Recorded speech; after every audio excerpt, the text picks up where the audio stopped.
राधे राधे सर्वांना. भाविका किचनमध्ये आपल्या सर्वांचं स्वागत आहे.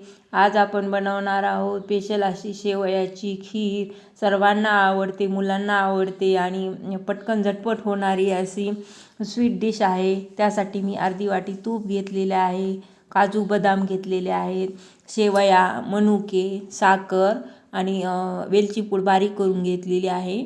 साईडला मी पातेलं गरम करायला ठेवलेलं आहे बारीक गॅस करून.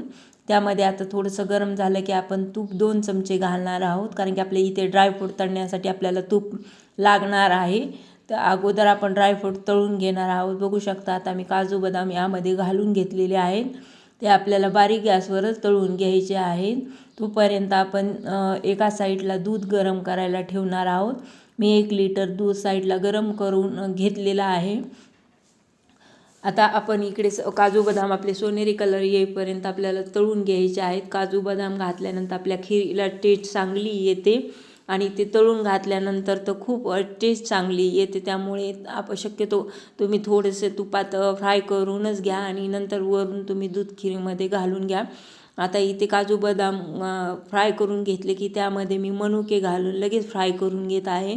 त्यासाठी मनुके त्याच पातेल्यामध्ये घालून घेतलेले आहेत. मनुके आपले थोडेसे फुलले की आपण ते एका बाउलमध्ये काढून घ्यायचे आहेत. जास्त वेळ आपल्याला फ्राय करायचे नाही आहेत, नाही तर करपून जातं. ते बघू शकता आता फुललेले आहेत. आपण आता एका बाउलमध्ये ते काढून घेणार आहोत.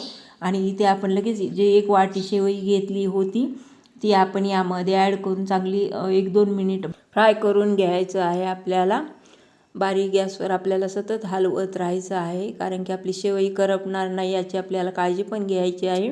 आणि आपण आता जे साईडला दूध घेतलेलं आहे ना गरम करून, ते यामध्ये घालायचं आहे. थंड दूध घातल्यावर आपल्याला टाईम लागतो, त्यामुळे आपल्याला शक्यतो दूध अगोदर गरम करून घ्यायचं आहे. बघू शकता आता मी यामध्ये 1 लिटर जे दूध गरम केलं होतं ते घातलेलं आहे. तुम्हाला जेवढी क्वांटिटी बनवायची त्यानुसार तुम्ही घालू शकतात. आणि इथे मी फुल फॅट दूध घेतलेलं होतं. तुम्ही कुठलंही दूध यूज करू शकता खिरीसाठी. आपल्याला आता हे उकळी येईपर्यंत हलवत राहायचं आहे.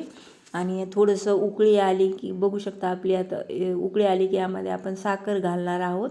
1 वाटी मी यामध्ये साखर घातलेली आहे.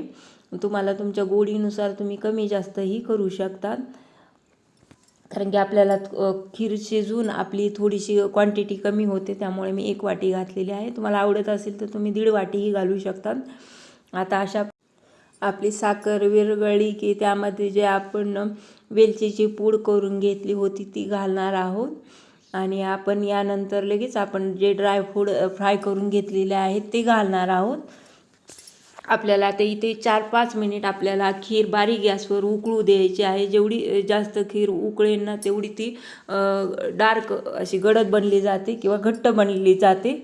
त्यामुळे आपल्या खिरीला टेस्ट चांगली येते. थोडीशी प्रोसिजरला टाईम लागतो, पण खायला खूप टेस्ट लागते. तुम्ही प्रसादासाठी पण ह्याचा उपयोग करू शकता. बघू शकता मी 4-5 मिनिट ह्याला उकळून घेतल्यानंतर आपल्या खिरीला कसा कलर आलेला आहे. मी आता यामध्ये केशर घातलेलं आहे. असेल तर घालू शकता, नसेल नाही घातलं तरी काही प्रॉब्लेम नाही.